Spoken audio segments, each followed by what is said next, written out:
నమస్తే welcome to our channel నేను మీ అనిల్ విశ్వక్సేన్ ఈ ఏడాదిలో మూడో సినిమాగా వచ్చిన సినిమానే మెకానిక్ రాకీ సినిమా విధంగా చాలా బాగుంది సెకండ్ పార్ట్ అయితే ఇంకా బాగుందని అయితే చెప్తా ఉన్నారు సంగీత దర్శకుడు జిఎస్ జాన్ అయితే ఇచ్చిన సంగీతం చాలా బాగుంది దాంట్లో ప్లస్ పాయింట్ ఏంటంటే విశ్వక్సేన్ నటన అని చెప్తా ఉన్నారు అదే విధంగా సెకండ్ పార్ట్లో వచ్చిన ట్విస్ట్లు ఏదైతే కామెడీ ఉంటుందో అది చాలా బాగుంటుంది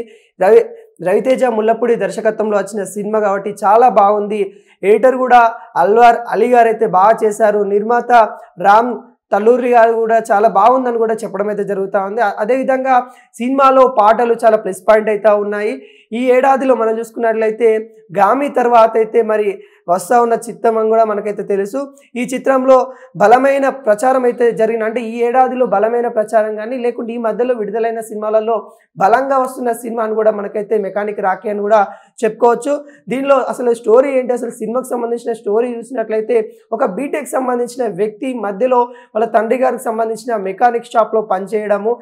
అక్కడనే మెకానిక్ షాప్లో పనిచేస్తుంటే వాళ్ళ యొక్క ఎవరైతే మాజీ లవర్ ఉంటారో తను రావడము డ్రైవింగ్ నేర్చుకోవడానికి రావడము ఈ సన్నివేశాలన్నీ కూడా కొంత క్యూరియాసిటీ అయితే కనబడతాయి నిజ జీవితంలో ఏదైతే మెకానిక్ సంబంధించిన వాళ్ళకైతే నిజ జీవితంలో అంటే ఇది మా లైఫ్ స్టోరీ అనే విధంగా ఉన్నట్టు కూడా కనబడతా ఉంది దీంట్లో మీనాక్షి చౌదరి చాలా బాగా నటించారు తన యొక్క ఏదైతే గతంలో కూడా చూస్తాము తన ముద్దుగుమ్మ అని కూడా చాలా మంది అయితే పిలుస్తూ ఉంటారు ఆ ముద్దుగుమ్మ కూడా చాలా బాగా నటించింది వాళ్ళ యొక్క మధ్య ప్రేమాయణము చాలా బాగుంటుంది అదేవిధంగా ప్రతి సినిమాలో ఒక మలుపు ఉన్నట్టు ఈ సినిమాలో కూడా ట్విస్టులు చాలా ఉంటాయి మలుపులు బాగుంటాయి సెకండ్ పార్ట్లో అయితే ఈ మలుపులు ట్విస్టులతోనైతే చాలా బాగుందని కూడా చెప్పడం అయితే జరుగుతూ ఉంది అదేవిధంగా మెకానిక్ రాకీ అసలు స్టోరీ మనం చూసినట్లయితే మొత్తం వాళ్ళ ఒక తండ్రి కొడుకుల బాండింగు మరి ఒక ప్రేమాయణం అంటే ఒక ఎక్స్ లవ్ మళ్ళీ కనపరిచినప్పుడు ఏ విధంగా ఉంటుంది వాళ్ళ మధ్యలో ఇంకొక అమ్మాయి వచ్చినప్పుడు ఏ విధంగా ఉంటుంది అనే విధంగా అయితే మనకైతే కనబడతా ఉంది అంటే మొత్తానికి ట్రయాంగిల్ లెక్క కూడా మనకైతే కనిపిస్తూ ఉంది సినిమాలో కొంత ట్రయాంగిల్ అంటే మాజీ లవర్ వచ్చి తనను కలిసినప్పుడు వాళ్ళిద్దరూ అంటే విభేదాలు రావడము ఆమె కొంత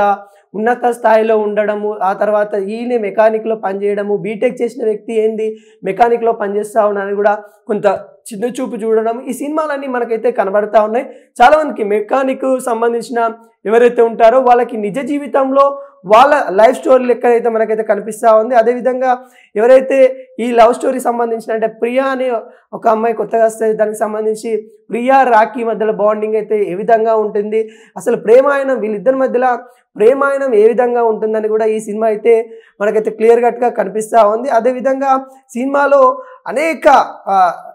ఆసక్తి కలిగించే మనకైతే వాణిజ్య హగ్గులు అయితే మనకైతే కనబడతా ఉంటాయి అంటే స్టోరీలో అంటే కొత్తగా రావాలి అని కూడా వాళ్ళైతే ఏదైతే వర్క్షాప్లో ఏవైతే ఉంటాయో వాటికి సంబంధించి కొత్తగా చూపించినట్టు కూడా మనకైతే కనబడుతుంది నేటి తరం ప్రేక్షకులకి కనెక్ట్ అయ్యే విధంగా అంశం అయితే ఇందులో ఉంది అన్నట్టు కూడా తెలుస్తూ ఉంది చాలా వరకు అయితే సీరియస్ అంశాలు కూడా మనకైతే ఇందులో కనబడతాయి అదేవిధంగా చాలా ఏదైతే మార్కెటింగ్ సంబంధించి కానీ లేకుంటే ఈ ఏదైతే మెకానిక్ సంబంధించిన ఫీల్డ్ లైఫ్ స్టోరీ ఏ విధంగా ఉంటుంది వాళ్ళ యొక్క ఏదైతే ఆయిల్ కానీ వాళ్ళు చేస్తున్న పనులప్పుడు వాళ్ళ బట్టలు కానీ ఏ విధంగా ఉంటుందని మనకైతే నిజ జీవితం ఏ విధంగా ఉంటుందో ఆ విధంగా అయితే మనకైతే ఇందులో చూపించడం అయితే కనబడింది కాకుంటే ఫస్ట్ హాఫ్ కొద్దిగా స్లోగా ఉందని కూడా చెప్పడం అయితే జరుగుతుంది సెకండ్ హాఫ్ అయితే పుంజుకొని చాలా బాగుందని కూడా అయితే మనకైతే కనిపిస్తూ ఉంది అతిపెద్ద దీంట్లో ప్రభావితం చూపలేదంటే మనకి కామెడీ ప్లస్ పాయింట్ ప్రతి సినిమాలో అని అనుకుంటాం కాకుండా ఇందులో కామెడీ లేకపోవడము కొంత ఏదైతే పెద్ద ప్రభావితం అయితే కామెడీ అయితే చూపలేదని కూడా చెప్తా ఉన్నారు కాకుంటే విశ్వక్సేన్ ఏదైతే ఓల్డ్ గెటప్ ఏవైతే ఉంటాయో వాటికి కొంత కాస్త కామెడీ సీన్లు చేయడానికైతే తీసుకొచ్చిన దాఖలాలు అయితే కనబడతా ఉన్నాయి అదేవిధంగా ఏదైతే సెకండ్ పార్ట్లో అయితే చాలా మలుపులు అయితే కనబడతా ఉన్నాయి మరి తర్వాత ఈ ప్రేక్షకులకు ఏ విధంగా మధ్యతరగతి ఉన్న ప్రజలు ఎవరైతే ఉంటారో ప్రేక్షకులు ఆల్మోస్ట్ ఈ మధ్యతరగతి లైఫ్ స్టోరీలు అయితే ఈ మధ్యలో చాలా వస్తూ ఉన్నాయి దాంట్లో మధ్యతరగతి వాళ్ళని ఏ విధంగా మోసం చేస్తూ ఉంటారు అంటే మెకానిక్ సంబంధించిన ఎవరైతే ఉంటారో వాళ్ళు పని చేసిన తర్వాత డబ్బులు రేపిస్తాం మాపిస్తామని చెప్పడము డబ్బులు ఇవ్వకపోవడము వాళ్ళ ఫ్యామిలీ సిచ్యువేషన్ కొంత అంటే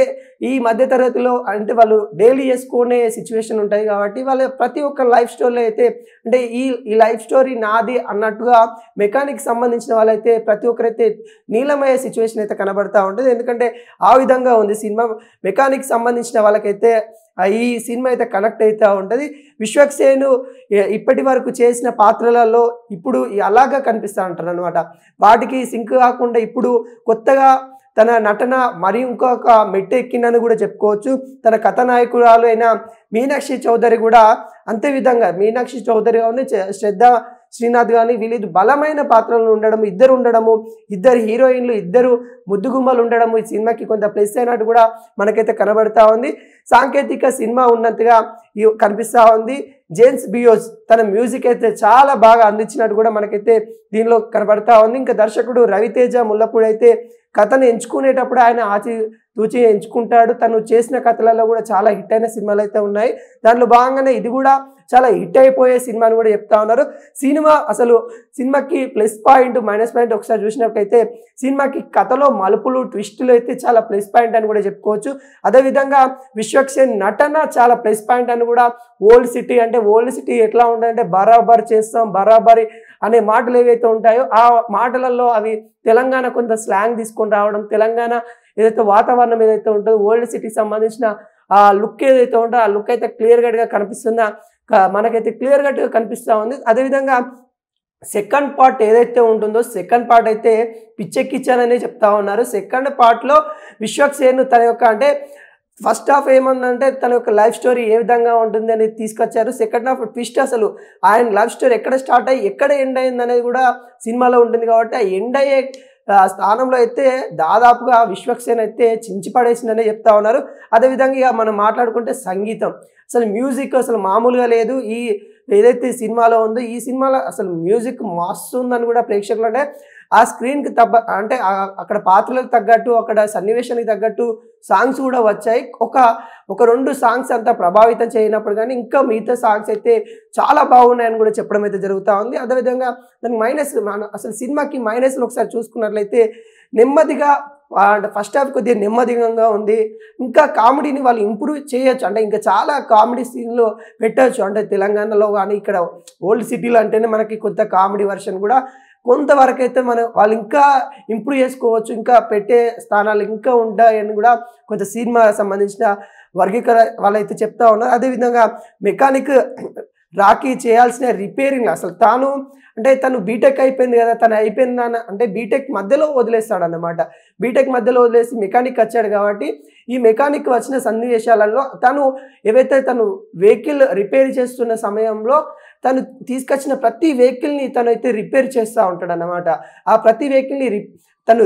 ఏదైతే రిపేర్ చేసే ప్రక్రియలు ఏదైతే ఉంటుందో తను అక్కడ వచ్చిన ప్రతి